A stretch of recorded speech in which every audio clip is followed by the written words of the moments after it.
சாந்தி. 10/2/2025 காலை முரளி. ஓம் சாந்தி. பாப்தாதா, மதுவனம். சாராம்சம்.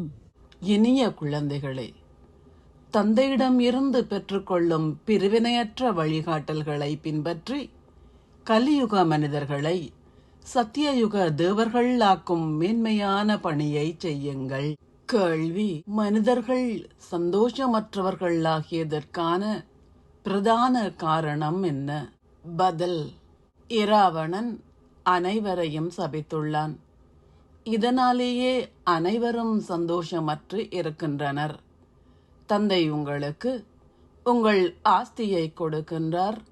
இராவணன் உங்களை சபிக்கின்றான். உலகம் இதனை கூட அறியவில்லை. ஏனெனில் தந்தை பாரத மக்களுக்கே அவர்கள் அதிகளவு சந்தோஷமாகவும் ஸ்வர்க்கத்தின் அதிபதிகளாகவும் ஆகுகின்ற அவர்களது ஆஸ்தியை கொடுத்தார். அவர்கள் பூஜிக்க தகுதி வாய்ந்தவர்கள் ஆகினார்கள். சபிக்கப்பட்டதனால் அவர்கள் பூஜிப்பவர்கள் ஆகினார்கள்.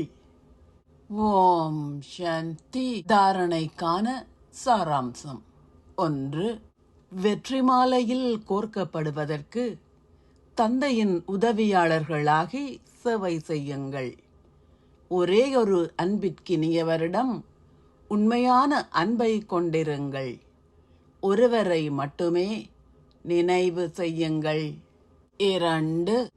உங்களுக்கு முன்னால் உங்களுடைய மிகச் சரியான இலக்கையும் குறிக்கோளையும் வைத்து முயற்சி செய்யுங்கள்.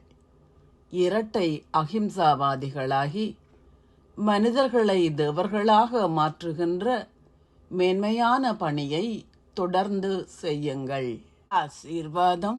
நீங்கள் சகல கவர்ச்சிகளில் இருந்தும் விடுபட்டு சதா வெற்றியாளர் என்ற போதையுடன் சதா மலர்ச்சி நிறைந்தவர் ஆகுவீர்களாக. வெற்றி இரத்தினங்களான உங்களின் ஞாபகார்த்தம் தந்தையின் கழுத்து மாலையாகும். அது இன்றும் வழிபடப்படுகின்றது. ஆகவே பாபாவின் கழுத்து மாலையான வெற்றி இரத்தினங்களாக இருப்பதன் போதையை சதா கொண்டிருங்கள். நீங்கள் உலக அதிபதியின் குழந்தைகள். நீங்கள் பெற்றதை வேறு எவராலும் பெற முடியாது. உங்களிடம் இந்த போதையும் சந்தோஷமும் நிரந்தரமாக இருக்கும் போது உங்களால் வேறு எந்த வகையான கவர்ச்சிகளுக்கும் அப்பால் பட்டு இருக்க முடியும். சதா வெற்றி அடைபவர்கள் சதா மலர்ச்சி நிறைந்தவர்களாக இருப்பார்கள். அவர்கள் ஒரேயொரு தந்தையின் நினைவின் கவர்ச்சியால் மட்டுமே ஈர்க்கப்படுவார்கள். ஸ்லோகம். ஒரே ஒருவரின் ஆழத்தில் மூழ்கியிருப்பதெனில் ஏகாந்தத்தில் இருத்தல் என்று அர்த்தம். அவ்யக்த சமிக்ஞை. ஏகாந்தத்தின் மீது அன்பு வைத்து ஒற்றுமையையும் ஒருமுகப்படுத்தலையும் கிரகியுங்கள்.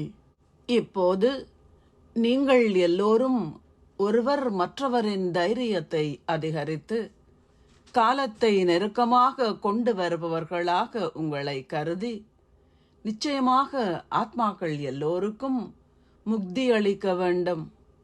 எவ்வாறாயினும் நீங்கள் உங்களின் எண்ணங்களை உங்களின் விழிப்புணர்வின் ரூபத்தில் கொண்டு வரும்போது மட்டுமே இது நடக்கும்.